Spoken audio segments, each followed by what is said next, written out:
Assalamualaikum warahmatullahi wabarakatuh. Mohon izin Pak, memaparkan materi terkait pemanfaatan TIK pada bidang pendidikan. Nama saya Ahmad Rida dengan NIM 2402010205153. Mungkin langsung saja ke slide-nya.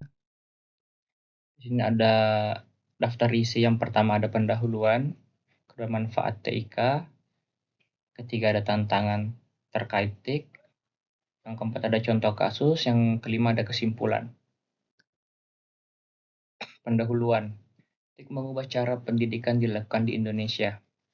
Sini ada transformasi pendidikan dengan TIK, meliputi akses informasi lebih luas, pembelajaran jarak jauh yang sudah familiar saat ini, kolaborasi digital, yang keempat ada personalisasi pembelajaran.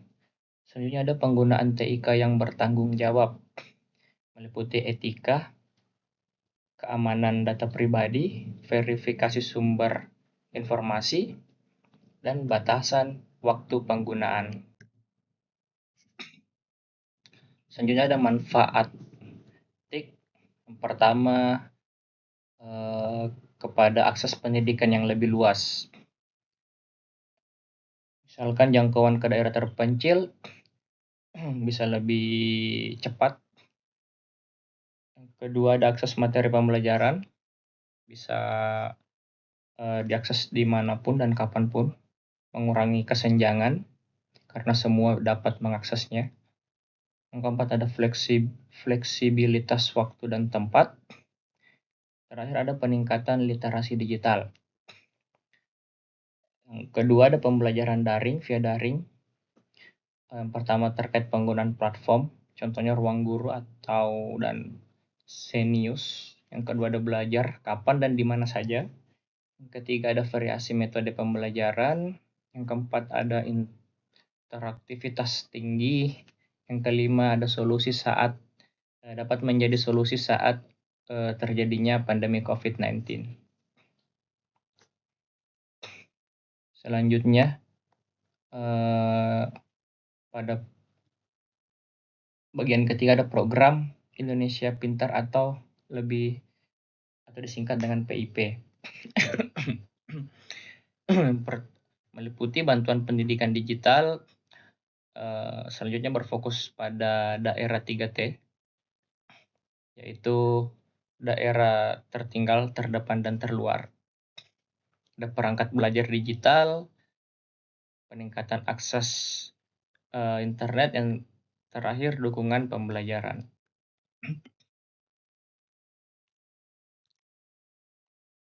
Selanjutnya yang masih terkait dengan pemanfaatan TIK ada IoT untuk fasilitas pendidikan, meliputi smart card, akses fasilitas, pemantauan penggunaan alat, efisiensi sinergi gedung, keamanan kampus terpadu, yang terakhir perpustakaan digital. Selanjutnya yang kedua ada kreativitas dan kolaborasi terkait penggunaan Google Workspace for Education, penggunaan aplikasi Canva untuk desain kreativitas. Ketiga ada proyek kolaboratif online, ada pertukaran ide lintas sekolah dapat dilakukan. Terakhir ada simulasi realitas virtual. Selanjutnya ada desa digital ya, meliputi mengurangi kesenjangan TIK dengan adanya desa digital. Yang kedua, pelatihan digital desa. Yang ketiga, akses internet pedesaan. Yang keempat, e-government desa. Yang kelima, pemberdayaan ekonomi digital. Nah, sini ada tantangannya. Yang pertama, berdampak ketimpangan akses teknologi, meliputi daerah tanpa akses internet yang sampai sekarang masih menjadi tantangan. Kedua ada program desa digital Yang ketiga, memperluas jaringan internet. Yang keempat, solusi untuk daerah terpencil. Yang kelima, mengurangi kesenjangan digital. Nah, selanjutnya di bagian keamanan data dan privasi meliputi risiko kebocoran data pribadi, seperti yang baru-baru terjadi ini di Indonesia, adanya kebocoran data, tapi sudah ditindaklanjuti sama pemerintah kita. Yang kedua, ada aplikasi belajar rentan serangan. Yang ketiga, perlindungan data siswa. Selanjutnya, edukasi keamanan cyber. Terakhir, kebijakan privasi yang ketat. Berikut tadi meliputi tantangan penggunaan TIK ya. Selanjutnya masih di tantangan terkait penyalahgunaan teknologi. Meliputi distraksi konten hiburan, pengaturan waktu belajar, pengawasan orang tua penting. Tentu peran orang tua sangat dibutuhkan. Yang keempat, batasi akses non-edukasi. Seperti yang kita ketahui, sekarang kita ada aplikasi yang dapat memantau, memonitoring perangkat yang digunakan anak-anak kita. Itu dapat kita batasi waktu penggunaannya. Terakhir, ada fokus pada konten pendidikan. Tantangan selanjutnya, kurangnya literasi digital. Guru dan siswa kurang paham TIK. Selanjutnya ada pelatihan literasi digital, pemahaman manfaat dan risikonya, penggunaan efektif teknologi, dan evaluasi kemampuan digital. Untuk kasus di Indonesia, aplikasi Ruang Guru dan Zenius ini dapat dijadikan contoh untuk mengakses ilmu secara online. Sudah jutaan juga yang menjadi membernya. Pada saat pandemi tidak menjadi kendala karena belajarnya via aplikasi, akses mudah dan materi lengkap. Yang kedua, ada digitalisasi sekolah. Nah, di sini perangkat TIK, Kemendikbud, Smart School, lab komputer, koneksi internet sudah disiapkan di sekolah-sekolah yang sudah terdigitalisasi. Selanjutnya yang ketiga, tantangan 3T yang tadi sempat kita bahas. Ya, pertama aksesnya sulit, yang kedua terkait infrastruktur, yang ketiga SDM-nya terbatas, gurunya terbatas, yang keempat pelatihan TIK-nya masih kurang, masih perlu diperbanyak. Terakhir ya, itu terkait solusi lokal. Nah, yang keempat ada IoT fasilitas. Meliputi yang pertama smart card, perpustakaan, laboratorium, absensi IoT, dan efisiensi. Literasi digital pendidikan. Pentingnya memahami manfaat dan risiko teknologi. Selanjutnya, pentingnya meningkatkan kualitas pembelajaran, pentingnya melindungi data dan privasi, pentingnya melindungi privasi dan keamanan data. Selanjutnya, mendukung pembelajaran seumur hidup. Tips penggunaan TIK bertanggung jawab. Pertama, gunakan platform yang terpercaya. Jaga privasi data pribadi, batasi waktu layar, verifikasi informasi.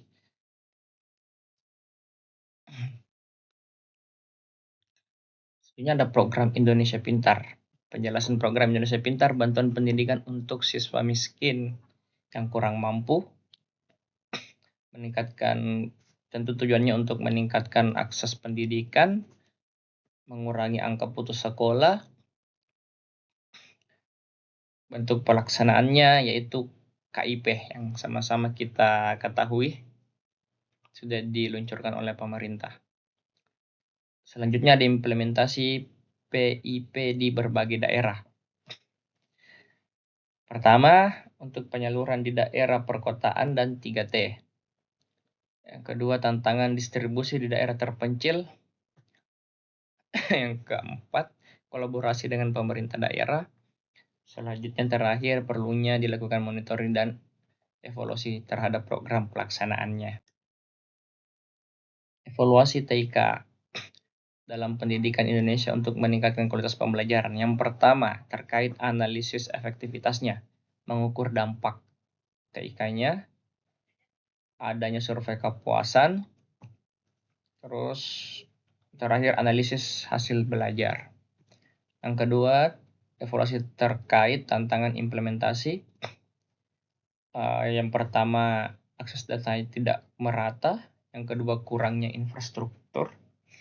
Yang ketiga, literasi digital yang rendah. Nah, selanjutnya yang ketiga, rekomendasi perbaikan. Perlunya dilakukan pelatihan guru, investasi infrastruktur, kerjasama pemerintah swasta. Kesimpulan, TIK berpotensi besar meningkatkan pendidikan di Indonesia. Betul, selama penggunaannya positif. Yang kedua, penggunaan bijak dan bertanggung jawab sangat penting. Yang ketiga, tantangan akses infrastruktur dan literasi digital yang masih menjadi challenge bagi pemerintah kita saat ini. Yang keempat, terkait solusi, investasi, pelatihan, dan kerjasama perlu diperbanyak lagi agar kedepannya kita lebih siap terkait pemerataan informasi TIK. Yang keempat, jadilah generasi kritis dan cerdas dalam pemanfaatan TIK. Tentu saja kita segala sesuatu di era sekarang kita perlu meng-cross-check kebenaran informasi yang kita terima. Yang terakhir, bersama mewujudkan pendidikan berkualitas melalui TIK. Tentu dengan tadi memperbanyak literasi, mengecek informasi yang kita terima, mengecek kebenarannya, akan membuat kita menjadi SDM yang berkualitas. Baik, mungkin itu saja yang dapat saya sampaikan. Lebih dan kurangnya mohon dimaafkan. Assalamualaikum warahmatullahi wabarakatuh.